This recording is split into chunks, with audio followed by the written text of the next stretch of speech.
Hello viewers, welcome to Ooty cooking channel. இன்னைக்கு ரொம்பவே சூப்பரான டேஸ்ட்ல கீரை கடைசல் செய்ய போறோம். கீரை கடைசல் செய்யறதுக்கு நான் இன்னைக்கு தாடிக்கீரை எடுத்திருக்கேன். இது மலை பிரதேசங்கள்ல மட்டும் விளையக்கூடிய கீரை.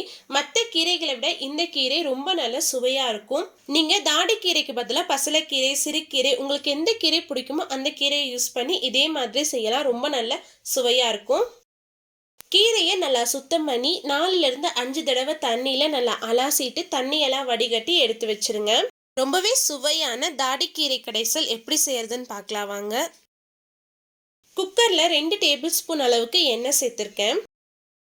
எண்ணெய் நல்லா சூடானதும் இதில் 1 டீஸ்பூன் அளவுக்கு ஜீரகம் சேர்த்துக்கலாம். ஜீரகம் நல்லா பொரிஞ்சு வந்ததும் 10 பல் பூண்டு சேர்த்துருக்கேன்.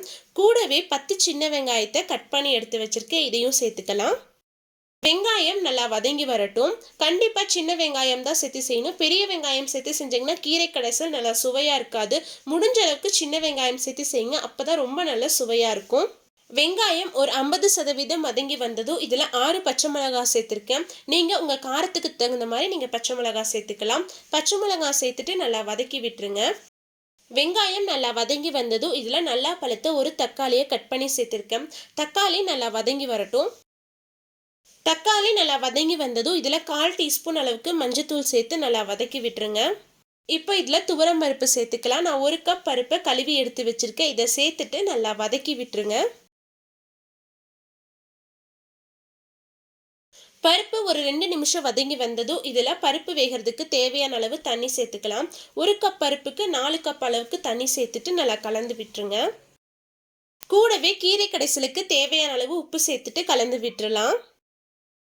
தண்ணி இந்த அளவுக்கு நல்லா கொதிச்சு வந்ததுக்கு அப்புறம் இதில் நாம கழுவி க்ளீன் பண்ணி எடுத்து வச்சிருந்த கீரையை சேர்த்துக்கலாம். கீரையை சேர்த்துட்டு நல்லா கலந்து விட்டுருங்க. ஒரு 5 நிமிஷம் கீரை நல்லா கொதிச்சு வரணும். அதுக்கப்புறம் தான் நம்ம குக்கரை மூடி போட்டு விசில் வைக்கணும். அப்போதான் கீரையோட பச்சை வாசனை எதுவும் இருக்காது.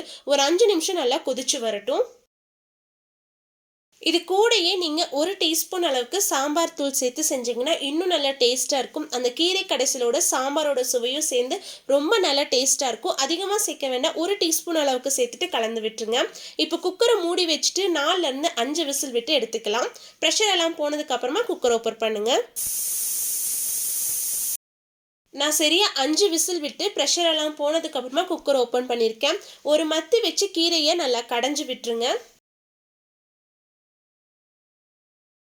இப்போ கீரை பருப்புக்கு ஒரு தாளிப்பு கொடுத்துடலாம். 2 டேபிள் ஸ்பூன் அளவுக்கு எண்ணெய் சேர்த்துருக்கேன்.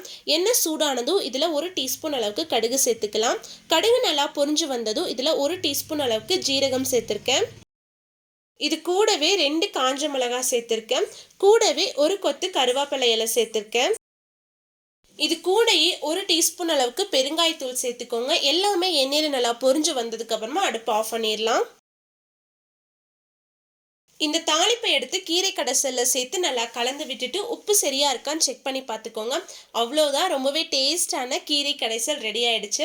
கண்டிப்பாக நீங்களும் உங்கள் வீட்டில் செஞ்சு பார்த்துட்டு எப்படி இருந்துச்சுன்னு மறக்காம கமெண்ட்ஸில் சொல்லுங்கள்.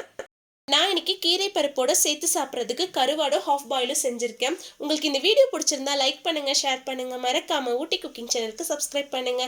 மீண்டும் அடுத்த ஒரு ரெசிபியில் சந்திப்போம். பாய், see you soon.